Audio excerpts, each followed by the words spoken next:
So I want to talk to you about discovery calls, how to do a discovery call and how to have a successful discovery call. Even if you feel like super nervous and you don't really want to do it and you're kind of introverted like me. Like I'm very, very introverted. I don't know if you can tell, but I am. So we're just going to talk about that real quick. And I have a lot to say about it.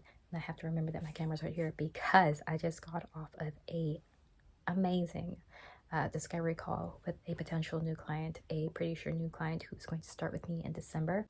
I am an indie author and I am a virtual assistant and a few other things as a freelancer. And I mainly work with indie authors as a virtual assistant. So I had to stop the video earlier because my nephew woke up and he needs my full-time attention. And now I have to actually go run an errand and then pick up my niece. But that is one of the wonderful benefits of being a freelancer. You have time freedom to go and do things in the middle of the day. So I'm just going to take you with me while I finish out this little video that I wanted to do, which I thought was going to be short and simple. But now I have to do a lot of editing because I gotta drive now. Okay, I have finally reached a stopping point. I went and got coffee to reward myself for doing, adulting. So now I am parked. I have a few minutes before I have to pick up my niece. So we're going to finish out this video where we were talking about how to run a good discovery call. First thing you need to do before you get on a discovery call is do your research. Let's assume that we have contacted the client or the potential client. They have booked with you. They are on your calendar. So at this stage, you need to do your research about them. Look at their website, their socials, which they should have if they're, online. You're a virtual assistant, so you have to be able to contact their brand, do stuff for their brand virtually. Review all of that, see what you can kind of get a feel and a vibe for. Like, is this someone who you actually want to work with? Is this person within your ideal client imagery of what you want to be doing? Second, compile all this. Sometimes it depends what the scope of the project is. I will go ahead and create a form or a questionnaire for them to fill out in advance of us meeting.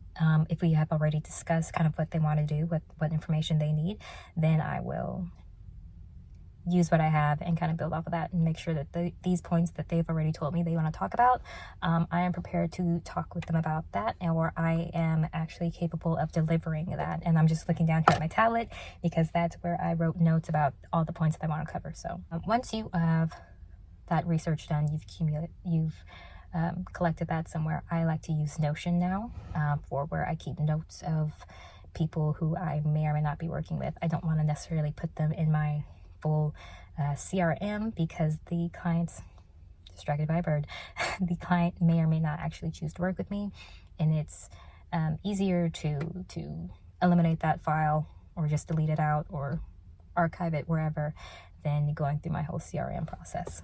So number 2, you're ready.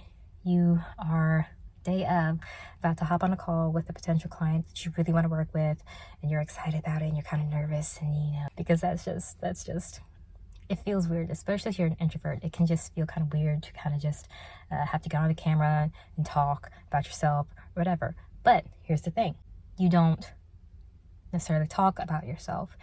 This is a discovery call for you to discover if the client is someone that you want to work with, that you are capable of working with, and for them to discover if they want to work with you.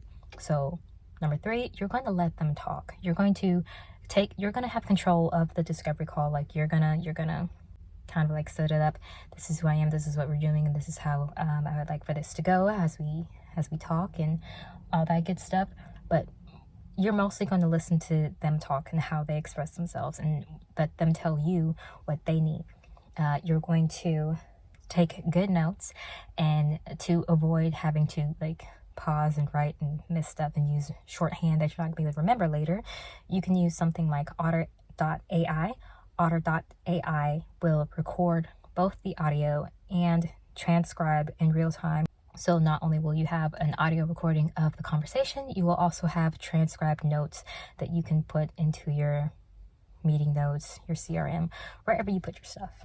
As you're listening, actively affirm them, actively listen. Like if they make a good point that connect with you, like, yes, I definitely love that. I love that about your brand, or I love that that's your mission. If you actually do, like, don't just say stuff if you don't mean it, because people can feel if you're being fake or inauthentic. So don't do that. And And if you have questions, you can like write them down, or you can just politely ask them to clarify, like, I just want to hop in real quick and clarify one point that you just said. Did you mean blah blah blah, yada yada yada? Oh, okay, cool. And then, you know, you let them continue talking.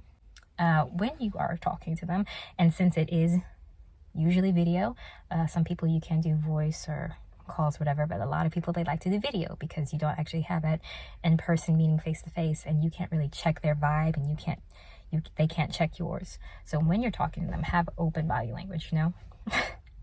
I didn't necessarily, because when I first started the call, I was on my computer and I was trying to use my web camera, and we lost connection and whatever, so I had to switch over to my phone. So I'm holding my phone while we're talking, but sometimes it's better to just use your phone.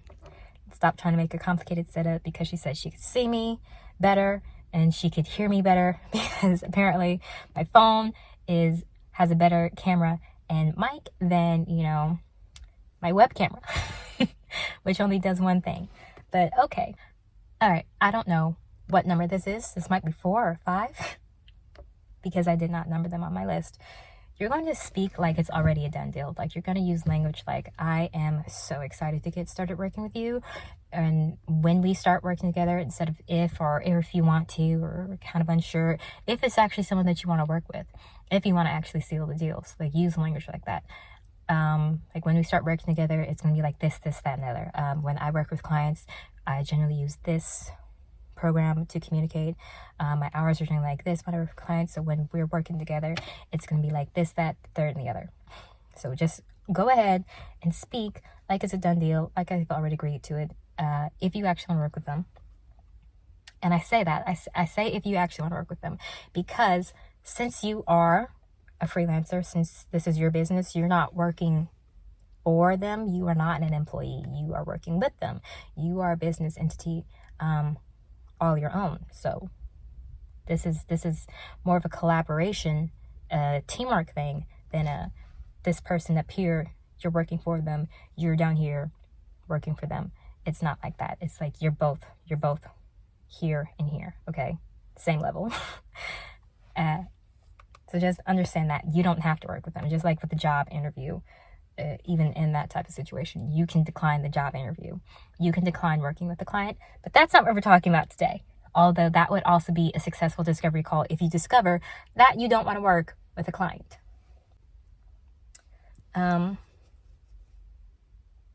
As you're closing it, just let them know what to expect, that you're going to be reviewing your notes, reviewing everything, and sending them a proposal or an agreement for them to review and see if everything looks good. Make sure that you understand the scope of the project and get any points clarified for that before you're going to go through and then create a contract and a welcome packet and all that good stuff there. That's an entirely separate thing that just takes a little bit longer to do. All right, I had to take a break because my hand got tired, because I don't have like a cell phone mount.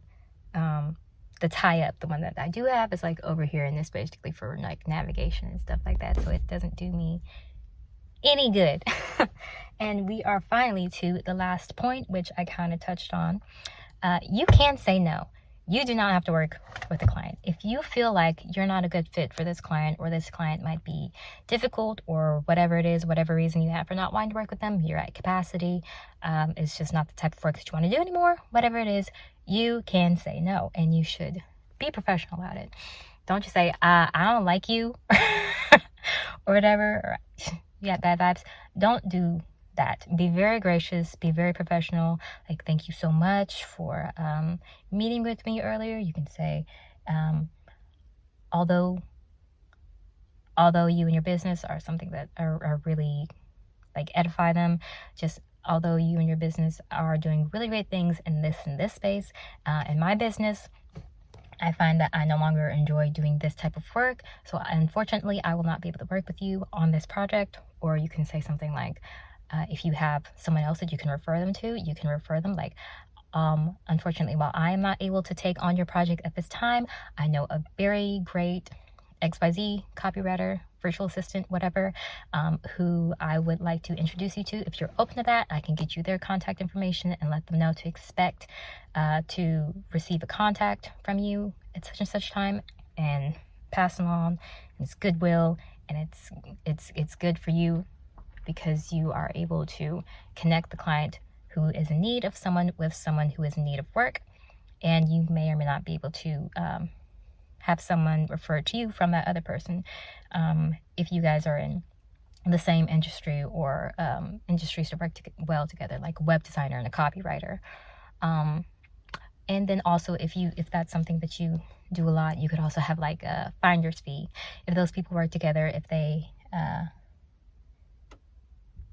agree to work together, then that contractor can pay you like a finder's fee for finding the work that they wouldn't otherwise have gotten without you. So it all can work out well in the end. But freelancing is really, really awesome. I love it. I'm so glad that I decided to make this jump into full-time freelancing, because I get to choose who I work with. I get to work with really cool people, really cool authors who I actually want to work with and who actually want to work with me. And I don't have to work with people that I don't want to work with. And like not in a mean way, like, I don't like you, I can't stand you type of way, but more in the like, these are just the type of people that I enjoy working with. This is just the type of personalities that I working with. And it's funny, I've taken a lot of personality tests, and I've put other people through personality tests, and I really like nurturing types of people, even though that's not necessarily part of my personality. I like that. And most of my friends, my close friends, are nurturers.